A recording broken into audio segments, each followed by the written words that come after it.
bright and fresh, and brimming with life. There was a song in every heart, and if the heart was young, the music issued at the lips. There was cheer in every face and a spring in every step. The locust trees were in bloom, and the fragrance of the blossoms filled the air. Cardiff Hill, beyond the village and above it, was green with vegetation, and it lay just far enough away to seem a delectable land, dreamy, reposeful, and inviting. Tom appeared on the sidewalk with a bucket of whitewash and a long-handled brush. He surveyed the fence, and all gladness left him, and a deep melancholy settled down upon his spirit. 30 yards of board frames 9 feet high. Life to him seemed hollow, and his existence but unburdened. Sighing, he dipped his brush and passed it along the topmost plank, repeated the operation. Did it again, compared the insignificant whitewashed tree with the far-reaching continent of unwhitewashed fence, and sat down on a tree box discouraged. Jim came skipping up at the gate with a tin pail and singing buffalo gulls. Bringing water from the town pot had always been hateful work in Tom's eyes before, but now it did not strike him so. He remembered that there was company at the pump. White, mulatto, and negro boys and girls were always there waiting their turns, resting, trading playthings, quarreling, fighting, skylarking. And he remembered that although the pump was only 150 yards off, Jim never got back with a bucket of water under an hour. And even then, somebody generally had to go after him. Tom said, He learned his trade, means in his pocket, and gave up the idea of trying hard with the boys. At this dark and hopeless moment, an inspiration burst upon him, nothing less than a great, magnificent inspiration. He took up his brush and went tranquilly to where Ben Rogers hoped inside presently, the very boy of all boys whose ridicule he had been breaking. Ben's gait was the hope's skip and jump, proof enough that his heart was light and his anticipations high. He was eating an apple and giving a long, melodious swoop, and intervals followed by a ding dong dong, ding dong dong, for he was personating a steamboat. As he drew near, he slackened speed, took the middle of the strip, leaned far over starboard and rounded the spongy and beat leadership palm and the circular dance. For he was busy. Tom wheeled suddenly and said, Why, it's you, Ben. I want Maxie. Say, I'm going in swimming. I am. Don't you wish you could? But of course you wouldn't work. Wouldn't you? First you would. Tom contemplated the boy a bit and said, What they call work?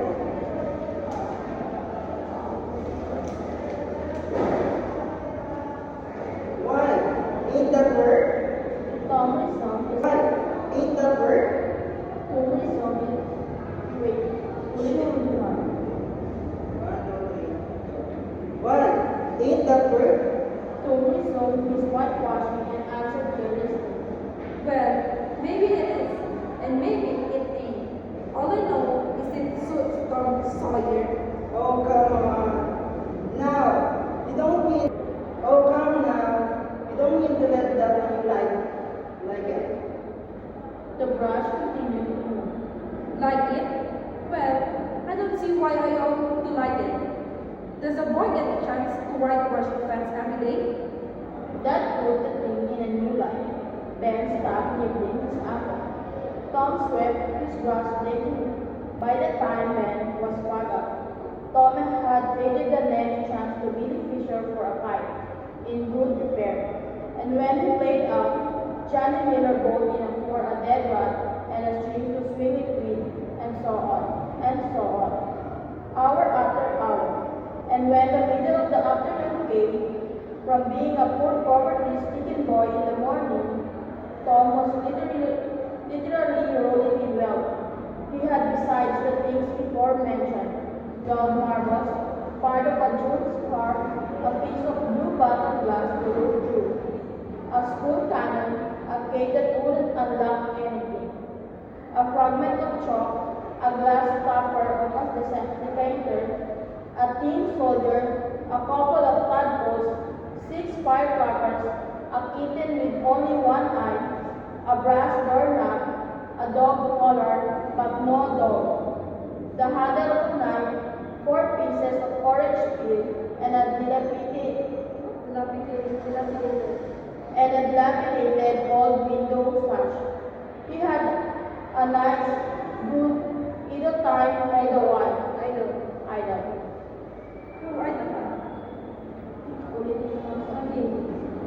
He had a nice, good, idle time all the while. Idle. He had a nice, good, idle time all the while. Plenty of company, and the friends had 3 coats.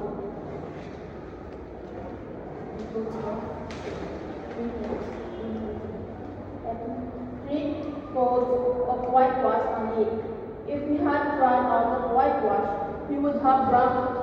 But if it was not such a hollow wood, after all, he had discovered a great.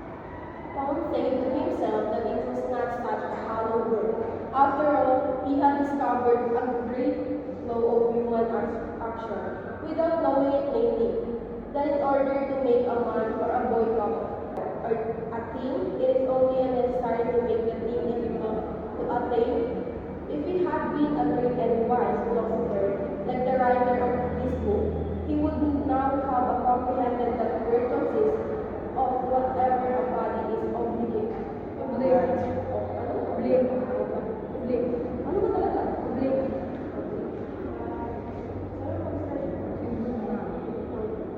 He would now have comprehended that word consists of whatever a body is obligated to do, and that thing consists of whatever a body is not obligated to do.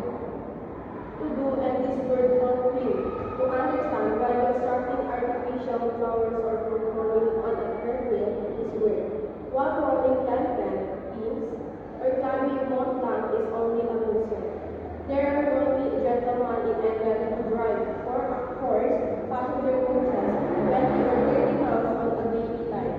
In the summer, because of the privilege cost them considerable money, if they were offered wages for the service, that would turn into the work and then make him resign.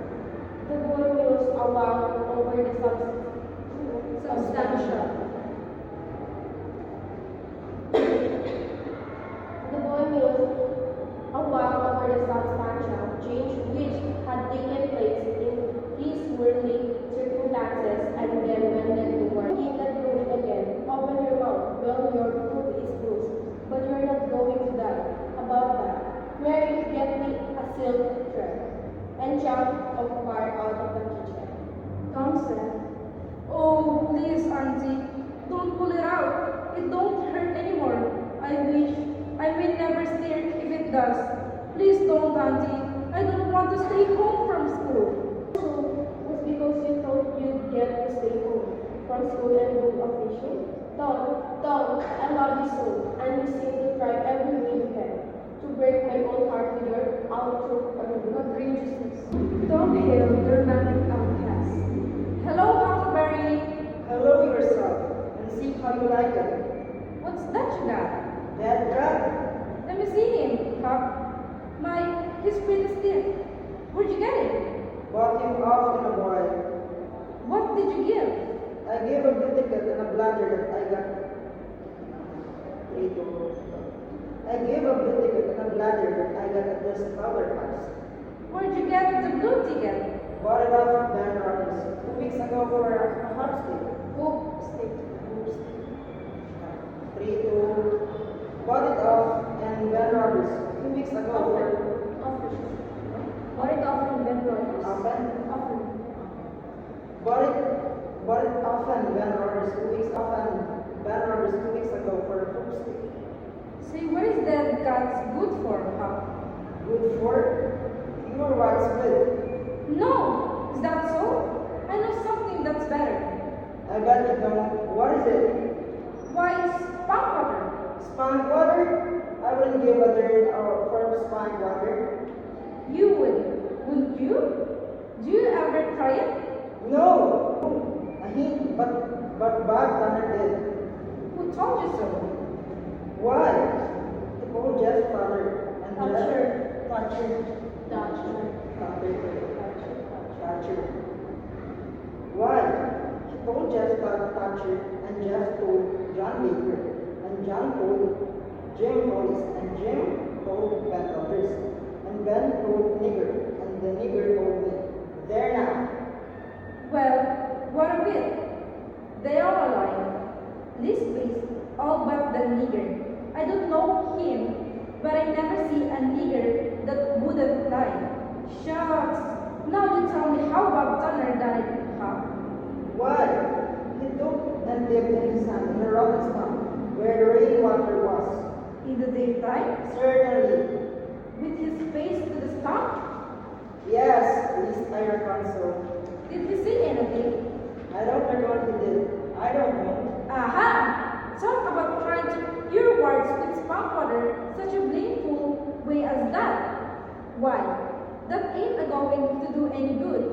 You got to go all by yourself to the middle of the woods, where you know there's a plant squatter's pump, and just as it's midnight, you back up against the stump and jam your hand in the and just as it's midnight, you back up against the stump and jam your hand in and say,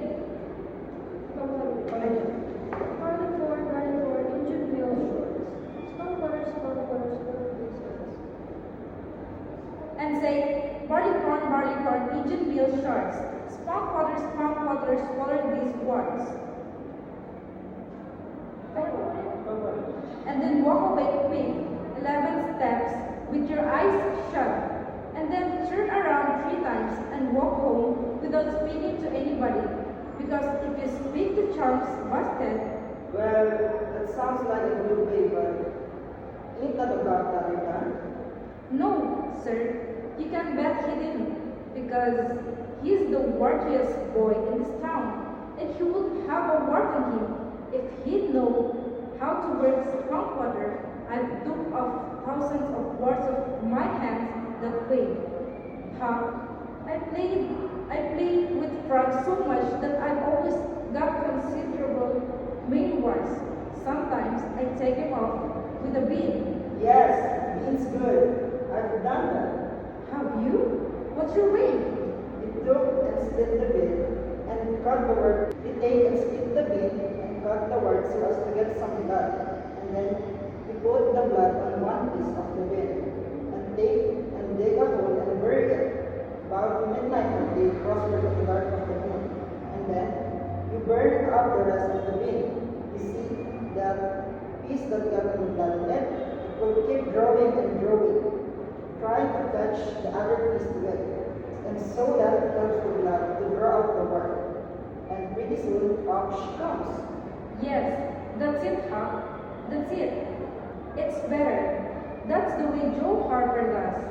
And he's been nearly to Cookville and most everywhere. But say, how'd you cure him with that guts? Well, you take your cat and go and get in the graveyard long about midnight when somebody that was wicked has been buried.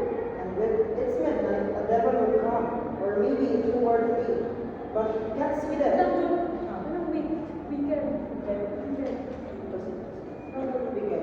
Saan yun?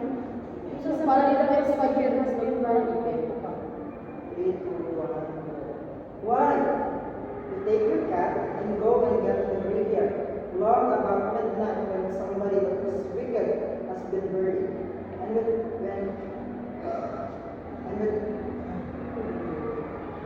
when it's midnight, a devil will come, or maybe 2 or 3. But you can't see them. You can only hear something like the wind, or maybe hear them talk. And when they're talking the fella away, you heave your cat after them and say, Devil, follow corpse. Cat, follow devil. Warts, follow cat. And down here. that fudge anywhere. Sounds right. Do you ever try it, Hap? No, but old Mother Hopkins told me.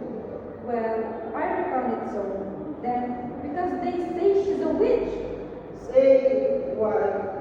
So he said, he come along one day.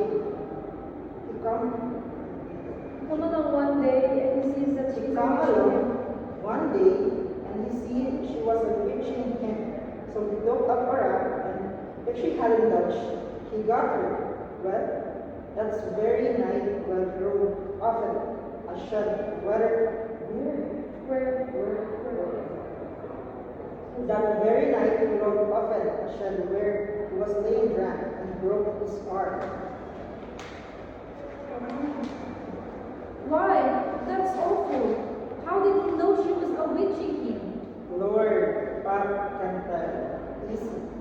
Pop says, when they keep looking at you, right? Huwag mo na akin say success. Kaya may nakasusunod daw sa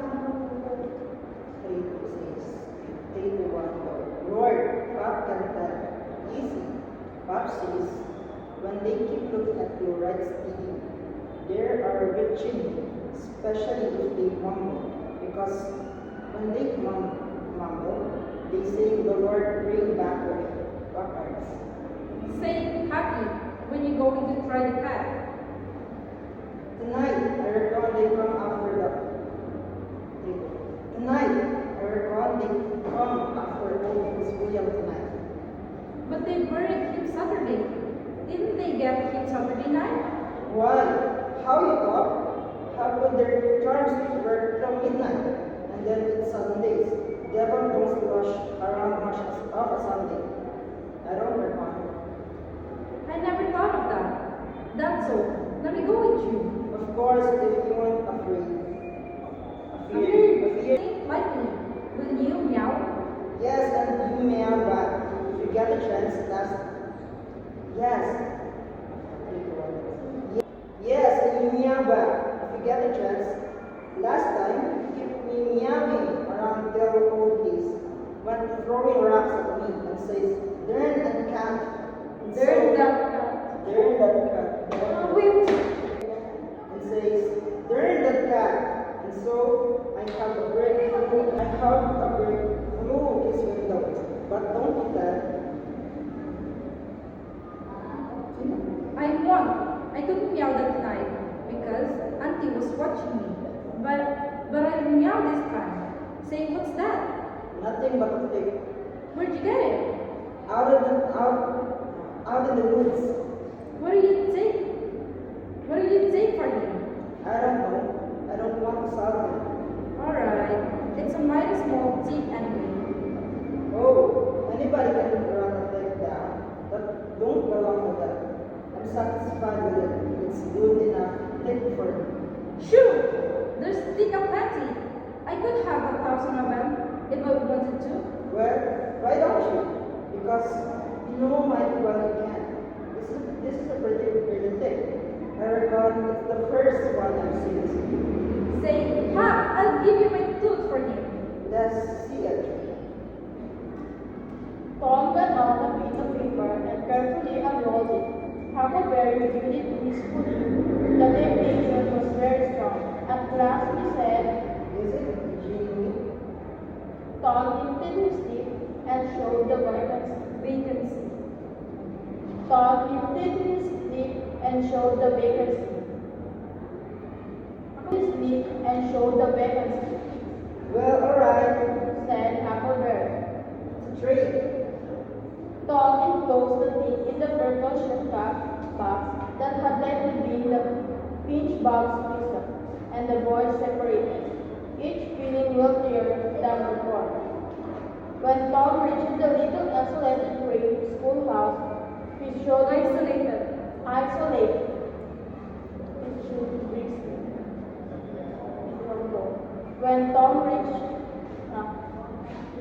When Tom reached the little isolated frame schoolhouse, he strode in briskly with the manner of one who had come with all honesty.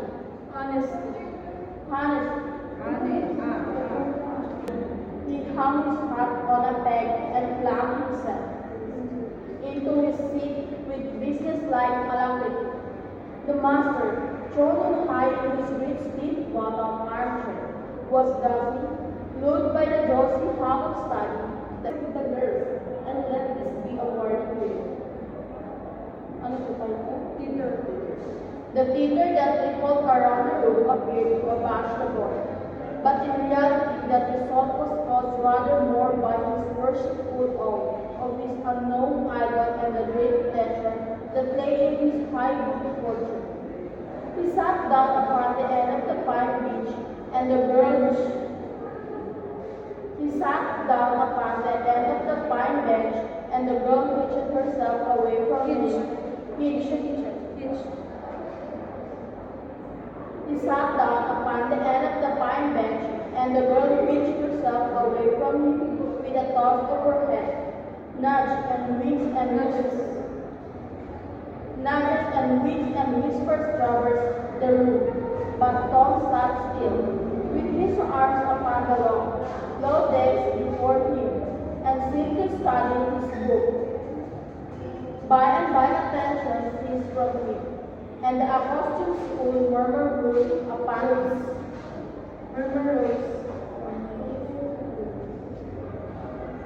By and by attention ceased from him, and the accustomed school murmur rose upon the dull air once more.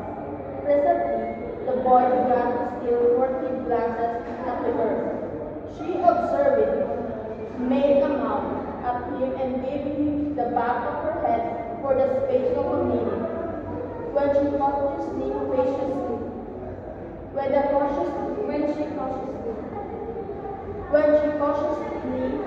faced around again, a peach lay before her.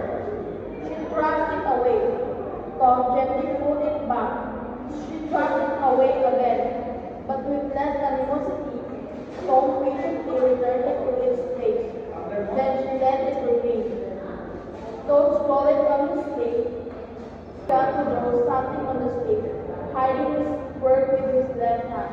For a time, the girl refused to nod, but her human curiosity presently began to manifest itself by hardly perceptible. Of smoke issuing from the chimney. Ulit. Caricature.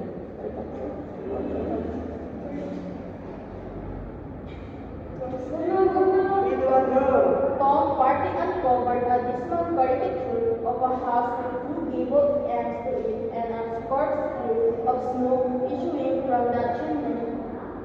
Then the girl's interest began to fasten itself upon the work, and she forgot everything else. When it was finished, she gazed a moment, then whispered,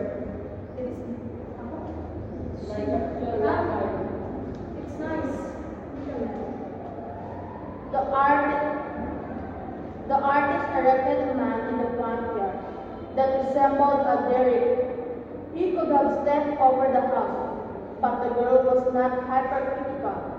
She was satisfied with the monster and whispered, It's a beautiful man. You'll make it coming along. Tom drew an hourglass with a full moon and threw leaves to it, and armed the spreading fingers with a portentous font. The girl said, It's ever so nice. I wish I could draw. It's easy. whispered Tom. I'll learn you. Oh, will you? I'm Tom when I'm good. You call me Tom, will you? Yes. Now Tom began to scroll something on the stage, hiding the words from the girl. But she was not backward this time. She begged to see, Tom said. Oh, it ain't anything. Yes, it is. No, it ain't. You don't want to see. Yes, I do. Indeed it is. Please let me. You tell. No, I won't. Did and double did won't. You won't tell anybody at all. Ever, as long as you live. No, I won't ever tell anyone. Now let me. Oh, you don't want to see. Now that you treat me so, I will see. And she put her small hand upon his, and a little sparkle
years later, his heart was jubilant.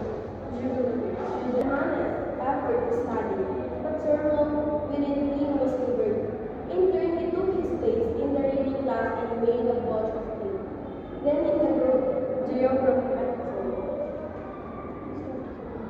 Then in the geography class, until lakes into mountains, mountains into rivers, and rivers into continents, till chaos was come again. Then in the spelling class, and God turned out by a succession.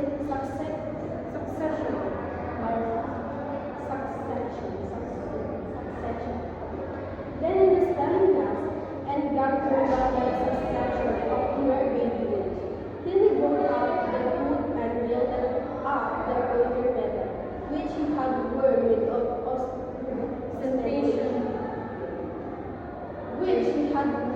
ostentation, for months.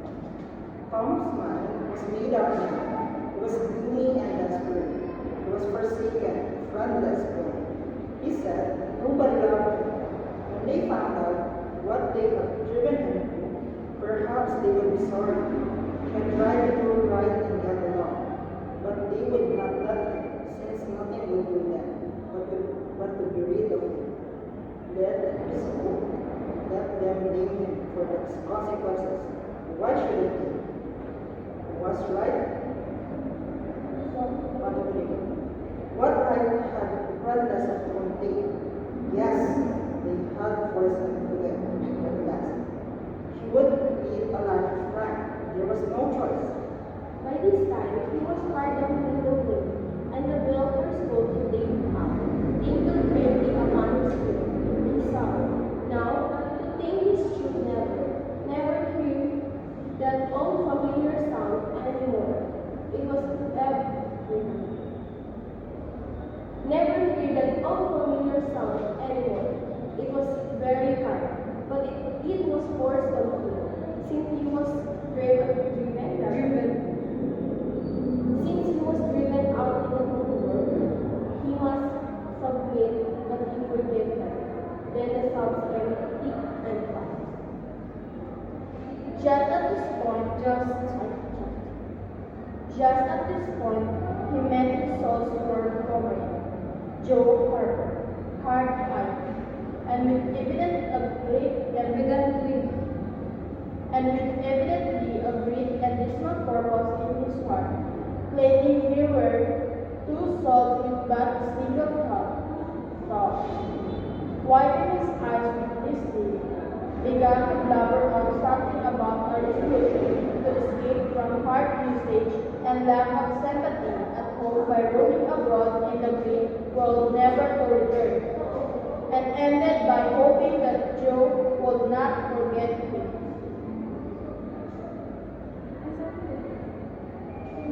Which Joe had just been going to make of Tom, and had come to hunt him up for that purpose. His mother had whipped him for drinking some cream, which he had never tasted and knew nothing about. It was plain that she was tired of him and wished him to go. If she felt that way, there was nothing for him to do but succumb.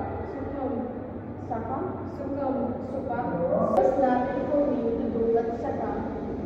He hoped she would be happy, and never regret having given her poor boy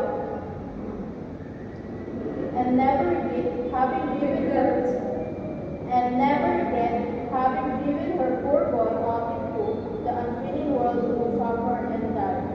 As the troopers walked sorrowfully alone, they made a new compact to stand by each other and be brothers and never separate till death relieved them of their troubles.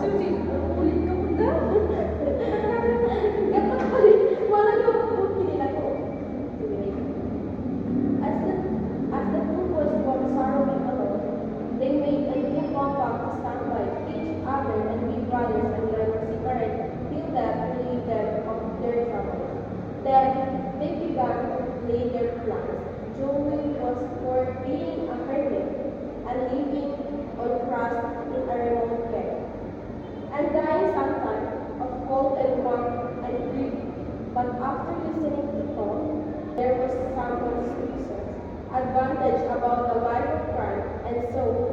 He could see Ted. Seven was a rendezvous.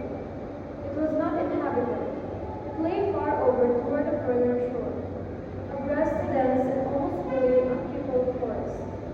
So Jackson's Island was chosen, who were to be the subjects of their piracies was a matter that did not occur to them. Then they were hunted up Huckleberry Finn, and he joined them promptly. For all careers were one to him, he was indifferent. They presumptive separated to meet at a lonely spot on the river bank, 2 miles above the village, at the favorite hour, which was midnight. There was a small log raft there, which they meant to capture. Each would bring hooks and lines, and such provision as he could steal in the most dark and mysterious way was become ours. And before the afternoon was done, they had all managed to enjoy the sweet glory of spreading the fact that pretty soon the town would hear something. All who got this vague hint were cautioned to be mum and wait. About the midnight, Tom arrived with a gold hog and a few turtles, and stopped in a dense underwood on a smoke top overlooking the waning waves. It was starlight and very still. The mighty river lay like an ocean at rest. Tom listened a moment, but no sound disturbed the mind. Then he gave a low, distinct whistle. It was answered from under the rock. Tom whistled twice more. These signals were answered in the same way. Then a guarded voice said, Who goes there? Tom Sawyer, the Black Avenger of the Spanish Main. Name your names. Hank Creed, the Red-Handed, and Joe Harper, the Terror of the Seas. Tom had furnished these titles. Tom had furnished these titles from his favorite literature. Miss Well, give the countersign. 2 horses.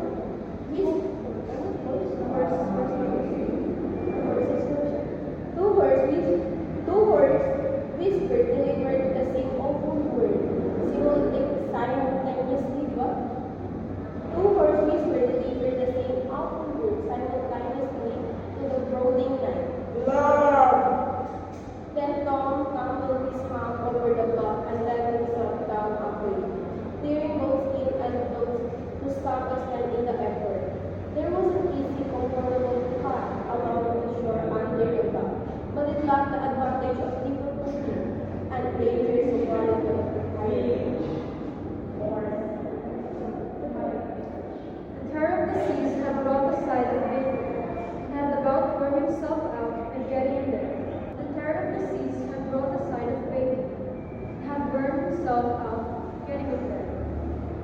Finn, the Red-Handed, had stolen a skillet and a quantity of half-cured leaf tobacco, and had also brought a few corn cobs to make pipes with.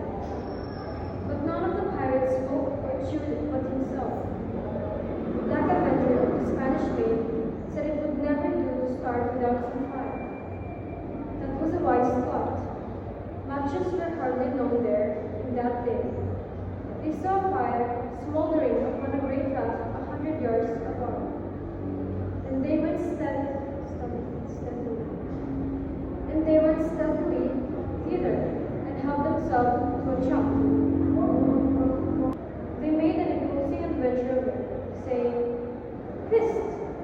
every now and then, and suddenly helping with finger only, moving with hands on imaginary dagger hilts, and giving orders in the smoke whispers, and if the foe stared, to let them have it to the hill, because dead men tell no tales. They knew well enough that the raftsmen were all down in the village, laying in stores or having a spree.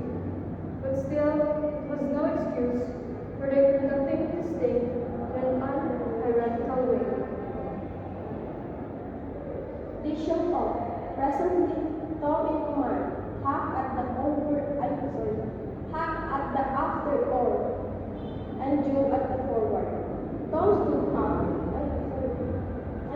Amidships. Tom stood amidships, gloomy road, with folded arms, and gave his order in a low, stern whisper. Luff and bring her to the wind. Aye, aye, sir. Steady, steady. Steady, please, sir. Let her go off the point. Point is, sir. As the boy steadily and monotonously,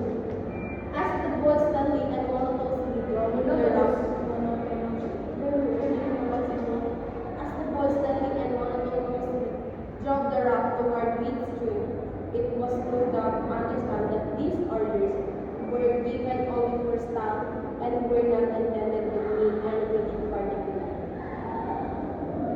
What sails is she carrying? Horses, topsails, and flying jib, sir. Send the riots up.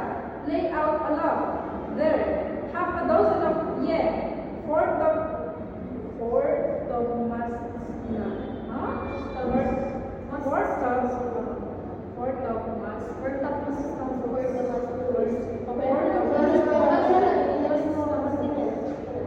Send the riots up. Lay out aloft.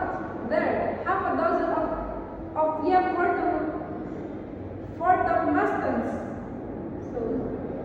Fourth of mastons. Lively. Now, Aye, aye, sir. shake out that shake out that main gallants.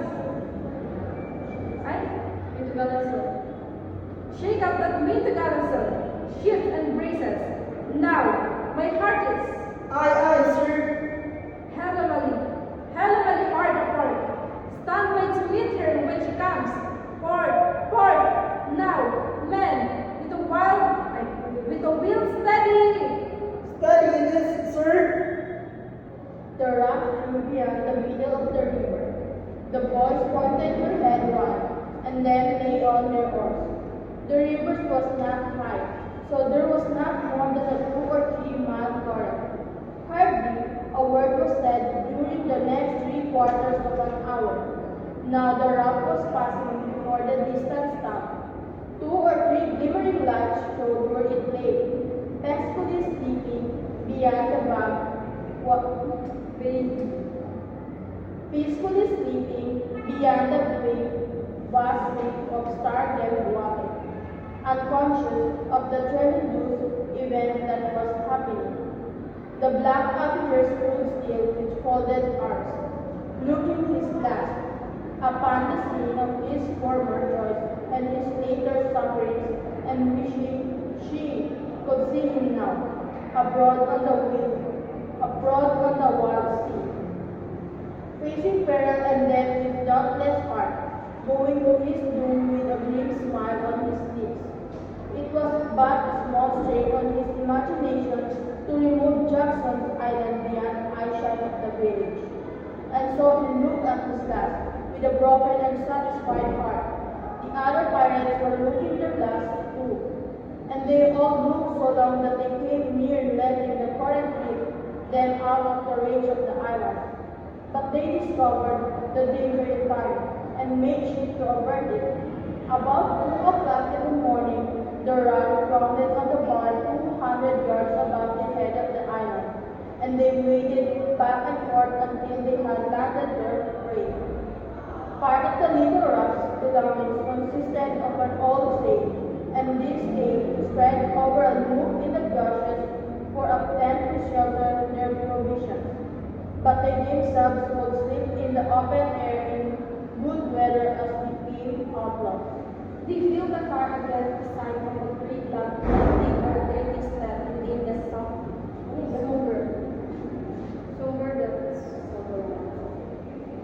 20 or 30 steps within the somber depth of the forest, and then hooked some bacon in the frying pan for supper. Cook some bacon in the frying pan for supper, and use up half of the pork.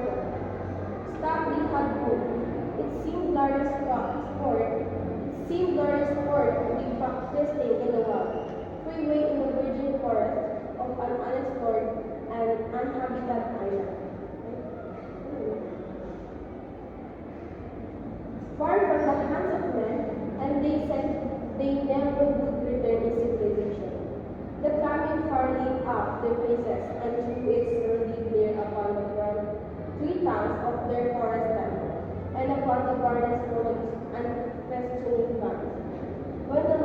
slice of bacon was gone, and the last allowance of corn in the world, the boys stretched themselves out on the ground.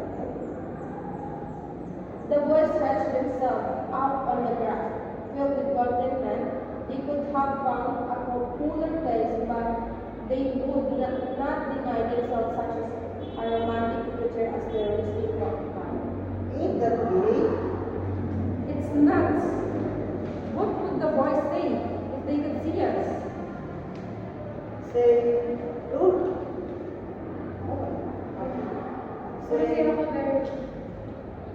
Say, well, they just died over here. Hey, Hockey! Every console. Said Huckleberry. Anyways, he's suited. I want nothing better than this. I don't ever get enough to eat. Generally, in here they can come and pick a feller and bullerize himself. It's just the life for me.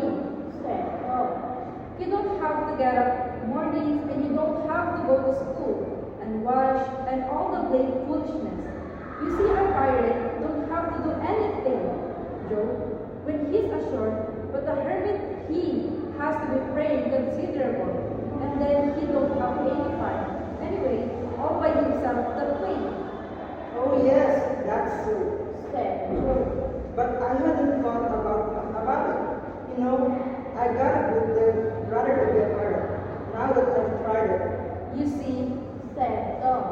people don't go much on hermits nowadays like they used to in old times. But the pirates always respected. And the hermit's got to sleep on the hardest place he can find and put sackcloth and ashes on his head and stand out in the rain. And What does that have to do with sackcloth and ashes on his head? Inquired Huck. I don't know, but they've got to do it. Hermits always do. You'd have to do it. You'd have to do that if you was a hermit. During I would, said Huck. Well, what would you do? I don't know. I wouldn't do that. Why, Huck? You'd have to. How'd you get around it? Why, I just wouldn't stand it. I'd run away. Run away? Well, you would be a nice old slouch of a hermit. You'd be a disgrace. The red handed made no response. Being better informed, he had finished gouging. Kahit ano lang kung magkano ng okay. He had finished gouging all in a car. And now he fitted on his end to it, loaded it with tobacco, and was pressing upon to the charge and blowing a cloud of fragrant smoke. He was in the full bloom of luxurious contentment. The other pirate envied him just majestic price, and secretly resolved to acquire its trophy, presently taxi. What does pirates have to do? Taxi. Oh, they have just a bully time, take ships and burn them, and get the money and bury it in awful places in their island where there's. Oh, they have just a bully time, take ships and burn them, and get the money and bury it in awful places in their island where there's ghosts and things to watch it, and kill everybody in the ships, make them walk up land. And they carry the women to the island. Said Joe. They don't kill the women. No, Assented Tom. they don't kill the women. They're true love, and the women's always beautiful too. They don't wear the biggest clothes. Oh no, all gold and silver and diamonds. Said Joe with enthusiasm. Who? Said Huck. Why the pirates? Huck scanned his own clothing for religion. I reckon I dressed fitting for a pirate. Said he, with a regretful pat on his box. But I ain't got none but these. But the other boys told him the fine clothes would come fast enough. After they should have begun their adventures, they made him understand that his poor rags would do to begin with. So it was customary for wealthy pirates to start with a proper wardrobe. There was killed, and vigorously. The murder trial came on in the court. It became the absorbing topic of village talk immediately. Tom could not get away from it. Every reference to the murder sent a shudder to his heart, for his troubled conscience and fears almost persuaded him that these remarks were put forth in his hearing as Peter's. He did not see how he could be suspected of knowing anything about the murder, but still he could not be comfortable in the midst of this gossip. It gave him in a cold shiver all the time. He took Huck to a lonely place to have a talk with him. It will be some relief to unseat his tongue for a little while, to divide his burden of distress with another sufferer. Moreover, he wanted to assure himself that Huck had remained discreet. Huck, have you ever told anybody about that? About what? You know what? Oh, first, I haven't. Never a word? Never. A solitary bird. So tell me, what makes you ask? Well, I was afraid. Why? Tom Sawyer. You would not be alive 2 days before that God found you out. You know that? Tom felt more comfortable after the pause. Huck, couldn't anybody get you to tell? Could they? Get me to tell. Why? If I wanted that half-breed devil to join me, they could get me to tell. Well, that's alright. Then, I reckon we're safe as long as we keep mum. But let's swear again. Anyway, it's more sure. I agree. So they swore again with great solemnities. What is the talk around, huh? I've heard the power of it. Talk? Well, it's just a mouth pattern. Mouth pattern? Mouth pattern all the time. It keeps me in a sweat once, so I want to hide something. That's just the sound. So it's most always. He ain't no account, but then he ain't ever done anything to hurt anybody. Just wishes a little to get money to get drunk on. And looks around considerable but worried. We all know that this ways most of us preachers and such like. Most of us preachers and such like.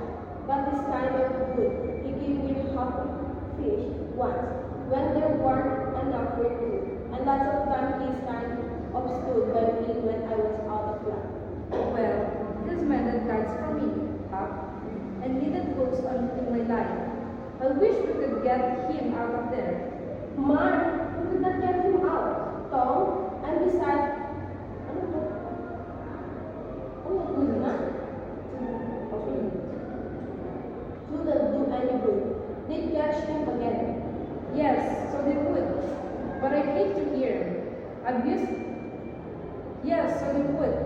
But I hate to hear him abuse him so like the Dickens when he never done that. I do too. Tom, Lord, I hear him say he's the bloodies. I hear him say he's the bloodies looking brilliant in country.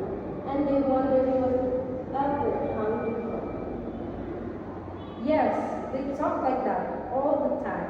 I've heard him say that if he was to get free, they'd lynch him. And they do it too.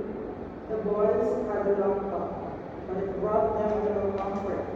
As the twilight grew on, they found themselves hanging about the neighborhood of the little isolated jail, perhaps with an undefined hope that something would happen that might clear away their difficulties. But nothing happened. There seemed to be no angels or fairies interested in their luckless country. The boys did as they had often done before, went to the cell greeting and gave Potter some tobacco and matches. It was on the ground floor and there was no guards. This gratitude for their gift had always smoothed their conscience before it cut deeper than ever. This time, they felt cowardly and treacherous to the last degree when Potter said, You've been mighty good to me, boys, better anybody else in this town. And I don't forget it. I don't. Often I says to myself, says I used to handle the boys, hide some things, and show them where the good fishing places was, and befriend them when I could. And now they all forgot old Muff when he's in trouble. But Tom don't, and Hop don't. They don't forget him, says I, and I don't forget them. Well, boys, I done an awful thing. Drunk and crazy at the time, that's the way. I done an awful thing, drunk and crazy at the time, that's the only way I come for it. And now I got to swing for it. And it's right. Right and best, too. I reckon, hope so, anyway. Well, we won't talk about that. I don't want to make you feel bad. You befriended me. But what I want to say is, don't you ever get drunk. Then you won't ever get here. Stand a little further west, so that's it. It's a prime comfort to see faces that's friendly when one is in such muck of trouble. And there don't none come here but your good friendly faces, good friendly faces. Get up on one another's backs and let them touch you. That's it. Shake hands. You're. That's it. Shake hands. You're. Come through the bars. And mine's too big. Little hands and beat. But they've held power. They've helped him more than they could. And came to the bed through the window. He was in tremendous state of excitement. It was hours before he got to sleep. All the village flocked to the courthouse. The next morning, for this was the great day, both sexes were both equally represented in the back audience. After a long waiting jury, the jury filed in and took their places. Shortly afterward, Father Bill Hubbard, timid and hopeless, was brought in, with chains upon him, and seated where all the first eyes stared at him. No less than Mount Father washing in the brook at an early hour of the morning that the murder was discovered, and that he immediately sneaked away. After some further questioning, counsel for the prosecution said, "Take the witness."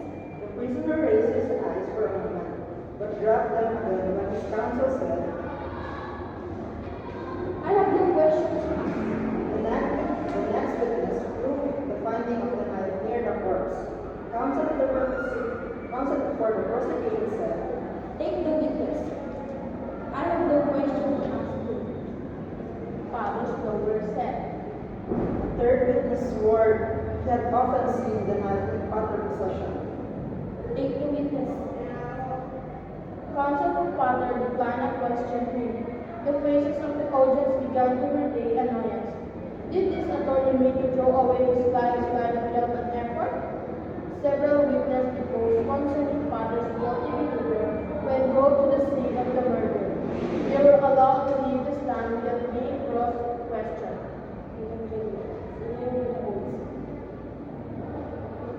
By the oath of St.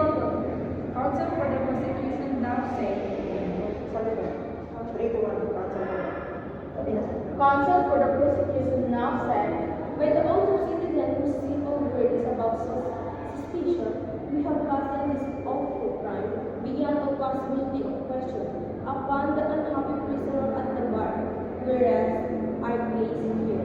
A groan escaped from poor Father. He put his face in his hand, and rocked his body softly to and fro. While a painful silence reigned in the courtroom, many men were moved, and many moments of compassion justified itself in tears. Counsel for the defense rose and said, Your Honor, in our remarks at the opening of this trial, we first are proposed to prove that our client did this fearful deed while under the influence of blind and irresponsible below produced by drink. We have a change of our mind. We shall not offer that later. Call Thomas Solomon. a buzz of amazement awoke in every face in the house. Now, even excepting Father's, every eye fastened itself with wondering interest upon Tom as he rose and took his place upon the stand. The boy looked wild enough, for he was badly scared. The oath was administered. Thomas Sawyer, where were you on the 7th of June, about the hour of midnight? Tom glanced at Injun Joe's iron face and his tongue failed him. The audience listened breathless, but the words refused to come. After a few moments, however, the boy got a little of his strength back and managed to put enough of it into his voice to make part of the house hear. In the graveyard. A little bit louder, please. Don't be afraid. You were In the graveyard. A contemplative smile flitted across in Joe's face. Were you anywhere near Mrs. Williams' grave? Yes, sir. Speak up. Just a trifle. How near were you? Near as I am to you. Were you hidden or not? I was hid. Where? Behind the elms that's on the edge of the grave. In June, Joe gave a very perceptible start. Anyone with you? Yes, sir. I went there with Wait